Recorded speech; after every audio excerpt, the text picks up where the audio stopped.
Did you get that? The word human? Huh? For heaven? It's the eighth day of the week. You know, it's the worship day for the Christian religion. Sunday. First day of the following week, isn't it, you see? It's the human worships. You, as in you worship. It's for you, the eighth day. You worship. Man, you, man, as a man, human. The sounds have meanings. We've lost it in our bizarre spelling in English.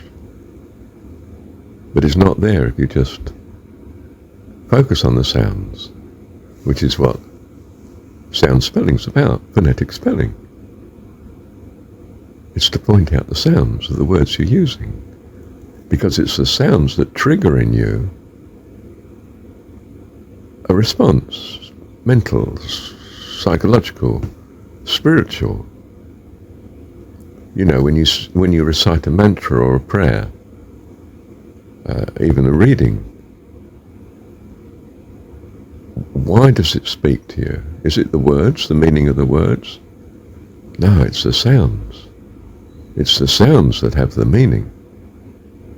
And the sounds come through to you. And you think, oh, I'm lifted by that. You can be lifted by a poem. Because it's playing on the right sounds. Like alliteration, you know, the fair breeze blew, the white foam flew, the furrow followed free. It's emphasizing certain sounds that have a familiarity and a setting that the poet is communicating to you. I don't mean there's anything terribly profound in that particular little verse. It's from the Ancient Mariner, you know. But it can be used.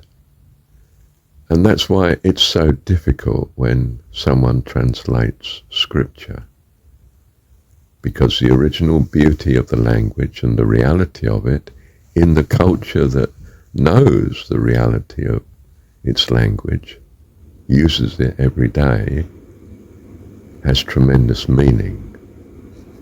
You know, I mean, the Muslim finds that he doesn't want the Quran to be translated into his language, which is not Arabic particularly. He might not know Arabic. He wants to know the meaning, but he wants to know the true meaning, and the translation won't do that. It has to be really a running commentary on what the scripture's meant to mean,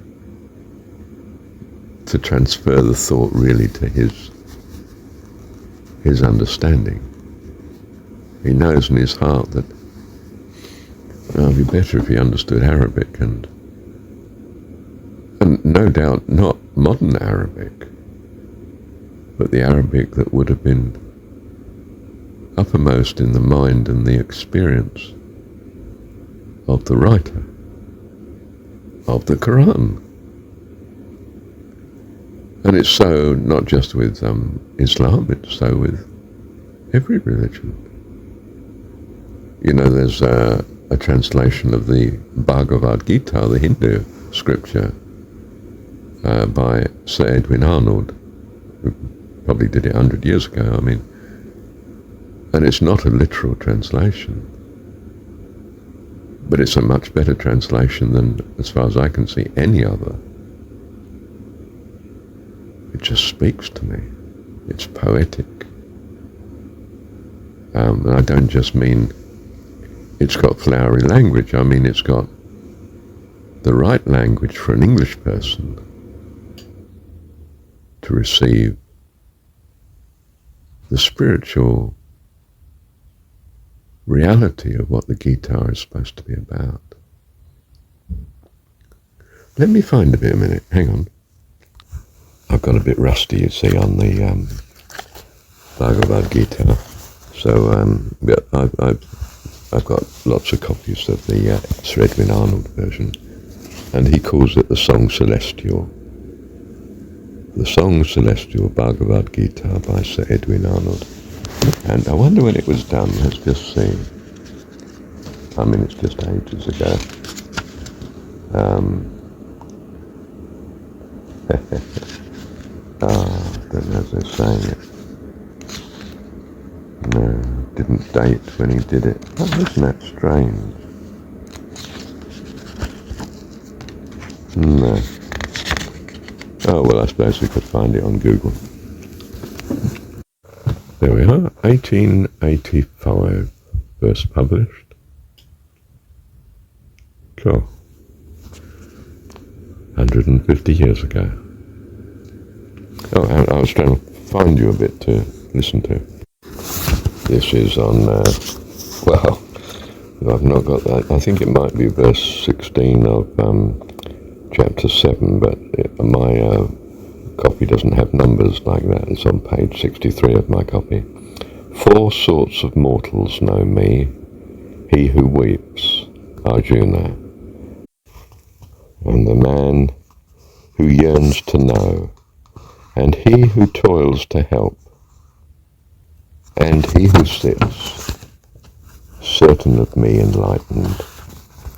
Of these 4, O Prince of India, highest, nearest, best, that last is, the devout soul, wise intent, upon the one, dear above all am I to him, and he is dearest unto me.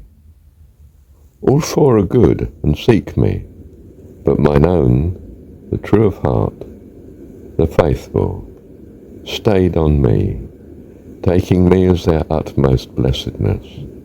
They are not mine, but I, even I myself. And here's another bit. This is on page 113 of my copy, and it could be verse 13 of it, of chapter 12. He who hateth naught of all which lives, living himself benign, compassionate, from arrogance exempt, exempt from love of self, unchangeable by good or ill, patient, contented, firm in faith, mastering himself true to his word, seeking me heart and soul, vowed unto me, that man I love, who troubleth not his kind, and is not troubled by them, clear of wrath, living too high for gladness, grief, or fear, that man I love, who dwelling quiet-eyed, stainless, serene, well-balanced, unperplexed, working with me, yet from all works detached, that man I love,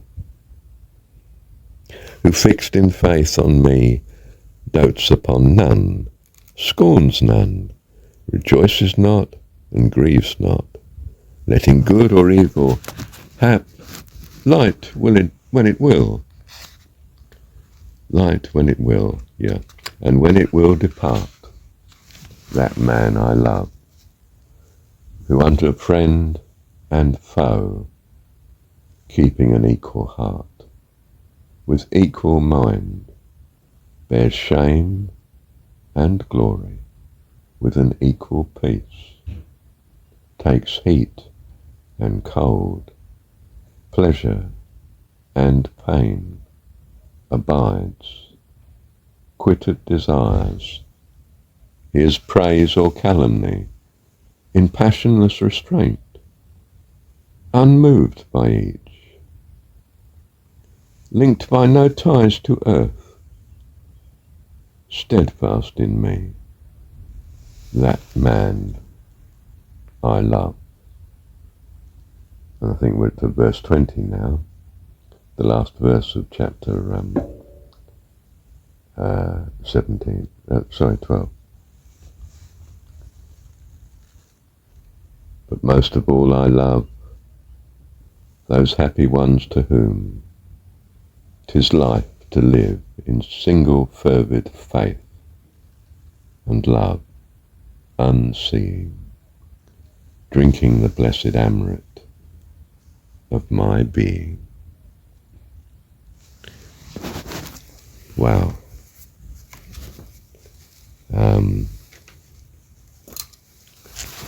Yeah. Thank you, Heavenly Dad.